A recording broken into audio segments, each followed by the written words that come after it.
Hello everyone, Little Smith here. This video is going to be up on Sunday, today's Saturday. So I saw Terrifier 3. I ended up renting it because it came on digital at the end of this month. I rented it because I wanted to see what it was all about. I'll probably rewatch it again once it goes on to Paramount Plus or Tubi. Tubi's a streaming service. Now, Terrifier 3, I thought wasn't as good as Terrifier 2. It was good, but it didn't have like much more going for it than the second one did. And I don't understand why people was vomiting in the cinemas and like walking out after the first scene. I did not find anything like over the top about it, even though it's a Terrifier film, so of course it's going to be over the top. I didn't vomit once, I didn't look away once. I actually enjoyed it because I'm a bloody narcissist. But set around Christmas time, so it's a Christmas film. There you go. My second Christmas film that I watched, second new Christmas film. First one being Dear Santa, which I'll probably review on my TikTok account. I don't have time in my schedule to review on YouTube this year, unfortunately. So obviously, it stars Art the Clown, as well as Veronica, or Monica was her name, the guy that. The girl that he chewed the face off of in the first one, she is back. She's somehow still alive. I think she was there in the second one, like briefly near the end.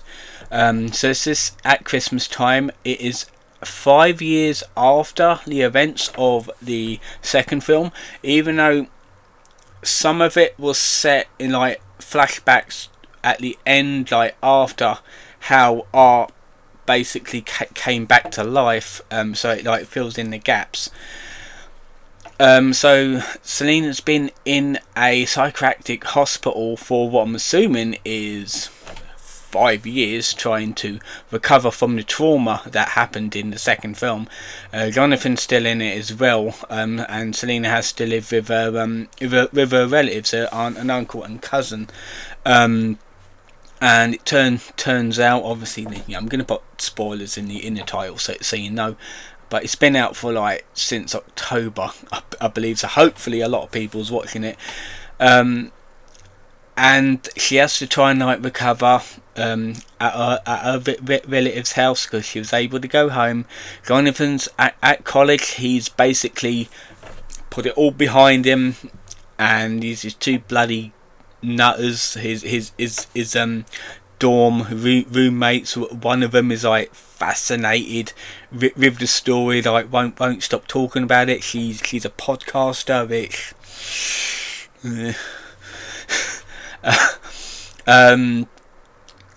so you can understand why she's a bit insane, like won't stop talking about it.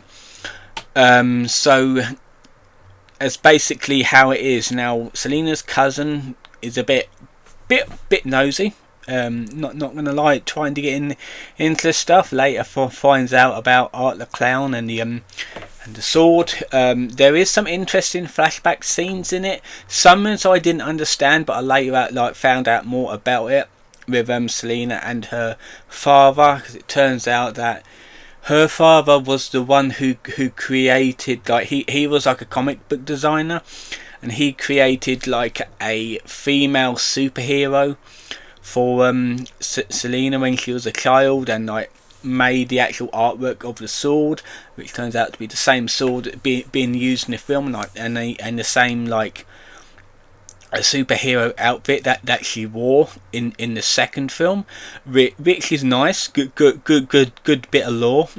And then it went on to like go with there's like magic powers in the sword, which we already knew from the second film. Yeah, like there was a thing before it come out saying that Art is a demon, which, yes, you kind of understand he is, because the fucker won't die.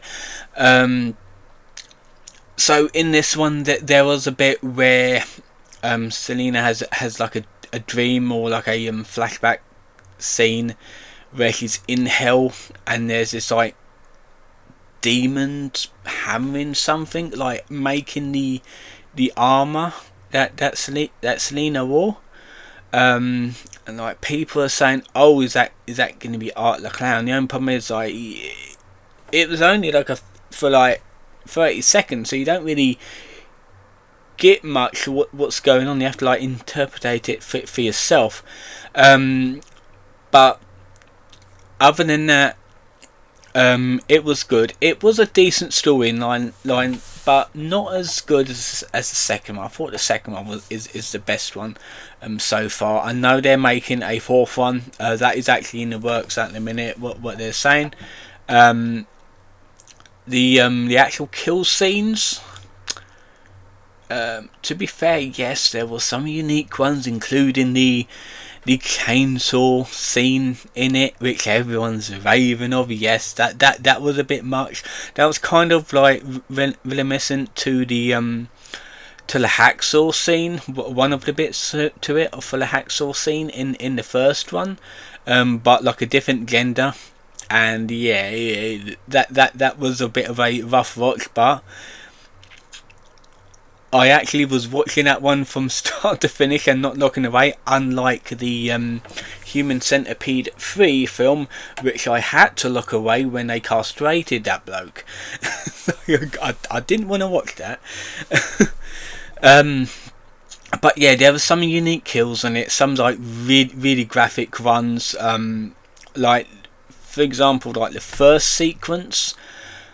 Yes, children died in it, but you don't really see the mutilation on screen with the kids. You can see like the aftermath, like a body part here and there and some like intestines, so you don't really see like the children actually getting killed like directly, like nothing like bloody violence to them, so it's mostly off screen. So I have absolutely no idea why people are saying, oh, you get to see kids die in this one, you get to see it uncut. It's like, no you don't. Like there was even like a shopping mall scene where there was a explosion where a kid basically opened a box and the Santa's grotto blew up, and you see all these like body parts and that. It's like laying around everywhere. So yeah, I mean, yes, it kind of controversial, but in a way, no, because I highly doubt they'd let kids die for real in the film. It's all pretend, isn't it? So yeah, the kills are graphic, but I prefer the kills in the previous two. To be fair, now the pale girl, to be fair, I think she actually died outright in the second film.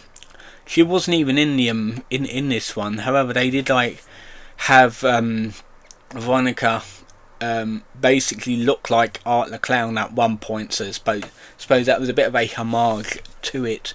There were some nice funny scenes to it as well, obviously, because they want to make this like a kind of a black comedy sort of thing, horror comedy, so there was some like comedic elements to it as well, such as the scene where the mall Santa is at the bar drinking. That was quite a good scene. Unfortunately, what happened to the bloke wasn't so good. So yeah, it was alright. It was a decent film. Now the budget of this was, I think, like 2.5 million, and it got like 87 million back. So obviously we're getting a new one, because like obviously the way it ended, like this one ended,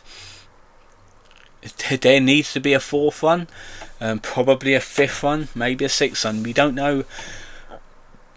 know what's in the director's mind, do we? But of course he'd want to continue the series, a bit like Winnie the Pooh Blood and Honey. That's going to get a third film, I believe.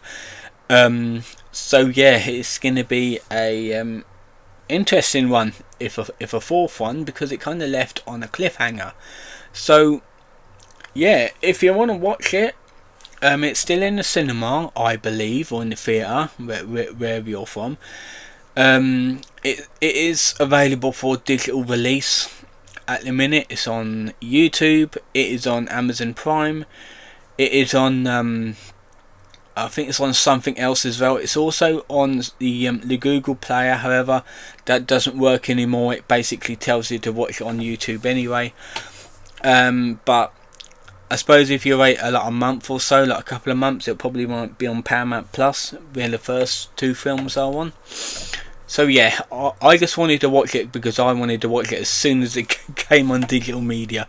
I wasn't able to watch it in the cinema, unfortunately. I wish I did now. So yeah, that has been it for my review on Terrifier 3. I hope you enjoyed this video, and I'll see you guys next time.